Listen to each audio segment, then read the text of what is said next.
This is based on Midrash Rabbah Parshat Bereishis, and it's entitled, The Tree of Knowledge. Why would God want to withhold wisdom from mankind? And I'd like to get to a deeper level as not just the difference of opinions and what that tree was, but maybe a sense of what was reality before they ate from the tree and reality now. What are we missing? So let's start from the beginning, and of course we're going to lean heavily on the Yefei Toar, the 16th century commentary on Bereishis Rabbah, because the Midrash alone, it's difficult to actually understand each of the different opinions. So the first opinion is Rab Meir, who says that what they ate was wheat.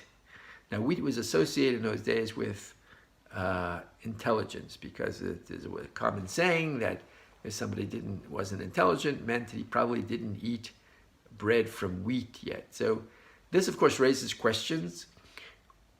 What was God's intention for us not to gain intelligence? God wanted us to be on a lower level, an animal-like level of intelligence, and how could he even command us about not partaking in this tree or that tree when we maybe didn't have the intelligence to process that? And this is a famous question. We will see that Yefei Toar asks this question, but it really comes from Maimonides. It comes from the Guide for Perplexed, and that really will open up some great understanding of this whole subject. Okay, so as I said, the first opinion is wheat. One thing that I believe the Yefei Toar does to address this question that I raised of what did Hashem expect the level of intelligence to be, the Yefei Toar says that really man should have aspired towards the Eitz HaChaim, because that was really even more truth than they had now. But instead thanks to the snake, they were directed towards the Eitz HaDas, and that wasn't truth. It was just sort of mechanics of how things worked. It was not really the truth. And so they had to settle for a sort of different level of understanding that they were before, but not really one that's based in truth. And so it opened up more options to them. It led them to certain desires for pleasure, but it didn't get them at truth. We'll see more about this. The second opinion is that of Rabbi Yehuda Bar Eloi, who, this is one that's well known, that the forbidden fruit was grapes, because grapes, of course, are associated with wine and drunkenness. And it's interesting, the Yefei Toar rejects this.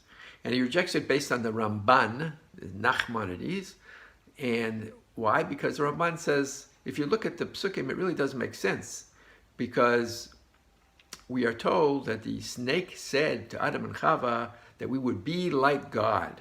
And in fact, when God sort of caught them, he said, oh, now you're like Elohim. So what is having more, seeking pleasure, what does that have to do with being like God? And it's interesting, the Ramban says that, so we see that the snake wasn't lying, because God himself said, oh, you're going to be like God. And it's also a different Maimer and Chazal that say that there are three people who told the truth and yet were punished for it. And that is the snake, the Meraglim, and Doeg. So you see that the snake actually told the truth. So since everything is about being like God, it doesn't fit to talk about taiva and desires, because that's not what we mean when we say we want to be like God. So then we come to the third opinion, and that is Rabbah of Akko, who says that we're talking about the etrog. Now this is interesting. The etrog, on the one hand, we see from the Sukkim that Chava thought that the tree was very beautiful, and that was one of the things that drew her in. And the etrog, of course, is a beautiful tree, but what's beautiful about it, according to the Yefei Toar, the only tree where the bark and the fruit tasted the same. So what is the significance of that? Before they ate from the tree, they had a proclivity towards doing the right thing, just like all of nature. Mankind, Adam and Chava were in sync with the rest of nature and generally did the right thing. And as far as good and evil, they were the same. There was nothing drawing them one way or the other. They didn't see a need to choose between good and evil. They just wanted to do the right thing. So since good and evil were the same in their eyes, that was represented by the fact that the bark and the fruit tasted the same. There was no difference between them. Once they ate from the tree, then all of a sudden they started to see, here's good and evil, and I can choose, and I am no longer have a proclivity towards doing the right thing. So that was the difference between before and after partaking from the tree. The last opinion, when we're talking about trees, is the fig tree. And this is very interesting. The Midrash says the reason it must be the fig tree is because that's what they later clothed themselves with. They remember Adam and Chava, when they discovered they're naked, they made themselves belts that covered their bottom parts, and it was made out of fig tree leaves. And so the Midrash says, after they sinned, no tree wanted to have anything to do with them except the one that sinned with them, and that, of course, is the fig tree. The Yifei Torah takes that to a different level and says the fig actually represents the dangers of philosophy. There's sort of a sweetness of philosophy that entices you to start looking at things differently. It blurs the line between good and evil and rationalizes everything. And when we said before that no other tree would have anything to do with them except the one that sinned with them, this is explained that once you go down the road of philosophy, you get very haughty and you don't need God anymore. And then the only road you can take is the road of philosophy, because everything else sort of is closed to you. The whole Torah perspective becomes closed to you, and the only way forward is to stay in the realm of philosophy. Okay, so those are the four opinions. The last opinion, as I said, is that there is no way to know.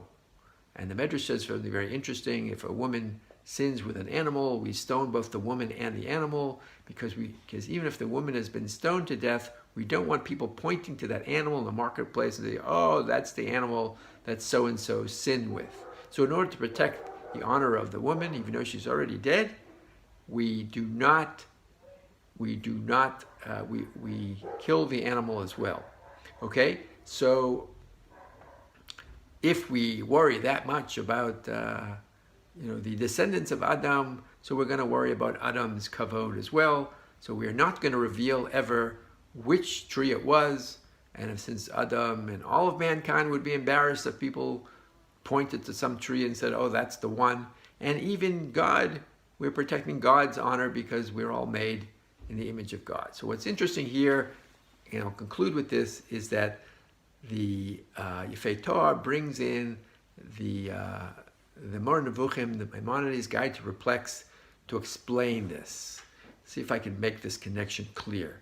So the Guide to Perplex says that what you don't understand here is that Adam and Chava were actually on a very high intellectual plane, something very unique that we can't even understand, a very high level of truth. They operated on a level of truth. And what they were actually punished for is that they had to go down from this high level of truth, and they had to adopt and live in a world after they partook of the Eitz HaChaim, of the Eitz HaDas. They had to then live in a world which is the world we live in, where truth is very elusive, right? So they lived beforehand, they knew and experienced the ultimate truth, and now they were in sort of the world that we live in, where truth is, as I said, is very elusive. And therefore, it's such a radical difference that we actually cannot even understand. In other words, we understand the world they ended up in, it's our world, but we can never really understand the world they came from. And that's what we mean when we say that the answer can never be revealed, because we can't even understand where they were on that unique plane of existence of that kind of truth. And so therefore, again, to protect the identity of the tree in order not to embarrass mankind or Adam or God, we will never reveal it. But I think the important thing to take away from all this is that I think we all experience every day, especially now it seems even more pronounced, that truth is so elusive, and so many people are pretending to peddle truth, and that they're really peddling half-truths at best. And now we sort of feel the loss. Wow, can you imagine? We could have been on a level higher than that. I hope you got the sense of loss that I felt when I learned this beautiful Rambam, Moreh Nevuchim, the Guide to Perplexed. Have a great Shabbos.